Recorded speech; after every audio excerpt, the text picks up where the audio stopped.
Students, ये Aligarh Muslim university का 2024-25 यानी कि जो 20 साल गुजरा है उसका पेपर है 11 साइंस के लिए। और उसमें मैथ्स के कुछ क्वेश्चंस हैं। तो जैसा पहला क्वेश्चन ये रियल नंबर चैप्टर का है। यूक्लिड डिवीजन लेमा हमारे पास है। State that for any positive integers a and b there exist unique integers q and r such that a is equals to bq plus r where r must satisfy। ये NCERT की book का question है, लेकिन NCERT की previous book class 10th maths के लिए, जो NCERT की पहली मैथ्स की बुक्स थी उसके लिए था। अब उसमें से ये वाला यूक्लिड डिवीजन लेमा हट गया है। लेकिन ये क्या था? ये था कि अगर हमारे पास दो कोई नंबर्स होते हैं ए और बी, जिसमें हम ये कह दें कि बी हमारा डिवाइजर है। डिवाइजर यानी कि अगर हम एक नंबर को दूसरे नंबर से डिवाइड करते हैं, तो आपको हमेशा पता है अगर जब डिवाइड करेंगे, किसी एक नंबर को दूसरे नंबर से डिवाइड करेंगे, तो हमारे पास एक क्वोशिएंट आएगा और एक हमारे पास रिमाइंडर आएगा। ये हमें पता है। और हमें ये पता है कि रिमाइंडर जो होता है वो हमेशा या तो ज़ीरो आता है या ज़ीरो से बड़ा आता है, और हमेशा डिवाइजर से छोटा आता है।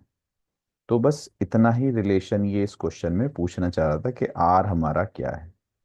क्वेश्चन क्या था कि एक तो रिलेशन क्या होता है आपको पता है। हमने कहा है कि बी से हम डिवाइड कर रहे हैं, तो हमें पता है कि dividend is equals to divisor यानी कि B into quotient plus remainder. एक तो ये रिलेशन था। और रिमाइंडर जो होता है वो हमेशा जीरो से या तो जीरो होगा या जीरो से बड़ा होगा, या फिर डिवाइजर से छोटा होगा। तो इसमें जो ऑप्शन था वो सी राइट ऑप्शन था, और टोटली बेस्ड ऑन एनसीईआरटी है, एनसीईआरटी की बुक पे बेस्ड है। तो ये हमारा पहला क्वेश्चन था। 30 क्वेश्चंस हैं अलीगढ़ मुस्लिम यूनिवर्सिटी में मैथ्स के ऊपर। ये हमारा दूसरा क्वेश्चन था। पाई-22/7 is a rational number, irrational number, prime number और इवन नंबर। यहाँ एक प्रॉपर्टी यूज हो रही है कि अगर हमारे पास एक इरेशनल नंबर हो और दूसरा रैशनल नंबर हो, तो अगर आपको याद हो कि चाहे आप प्लस करें या माइनस करें या मल्टीप्लाई करें या डिवाइड करें, दो नंबर्स की बात हो रही है। एक अगर उनमें से इरेशनल है और एक अगर रैशनल है, तो इनका जो कॉम्बिनेशन आएगा वो हमेशा बच्चे इरेशनल आएगा। यहाँ पे ये हमें पता है। तो पाई जो है वो हमारा इरेशनल है, प्लीज ध्यान से देख लीजिए। Is never equals to 22/7। Pi जो है 22/7 के इक्वल नहीं होता है, अप्रोक्स होता है, अप्रोक्स नियर बाई। तो एग्जैक्ट नहीं है। तो अगर एग्जैक्ट नहीं है तो हम ये नहीं कह सकते कि पाई-22/7 इज इक्वल्स टू जीरो। ध्यान से देख लीजिए। ठीक है, तो क्या होगा? एक इरेशनल है और एक इरेशनल है, आप इन दोनों को माइनस कर रहे हो, तो कॉम्बिनेशन इरेशनल आएगा। तो कौन सा नंबर होगा? An irrational number always. एक और क्वेश्चन हमारे पास है। If A B C are all non zero. पहला क्वेश्चन हमारे पास जो था वो 10th के रियल नंबर में से था। दूसरा जो हमारे पास था ये वाला क्वेश्चन, ये 9th में ही कह सकते हो।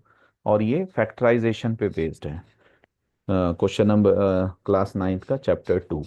A B C are all non zero, A plus B plus C is equals to zero, then इसकी वैल्यू हमसे चाह रहा है।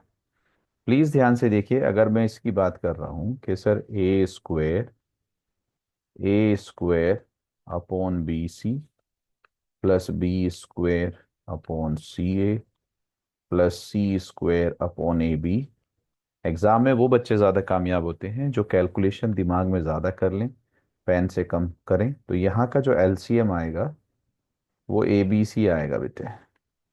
अगर ए बी सी आएगा तो पहले वाले में ए नहीं है तो ऊपर ए से मल्टीप्लाई हो जाएगा ए क्यूब, दूसरे में बी नहीं है तो बी क्यूब, तीसरे में सी नहीं है तो सी क्यूब।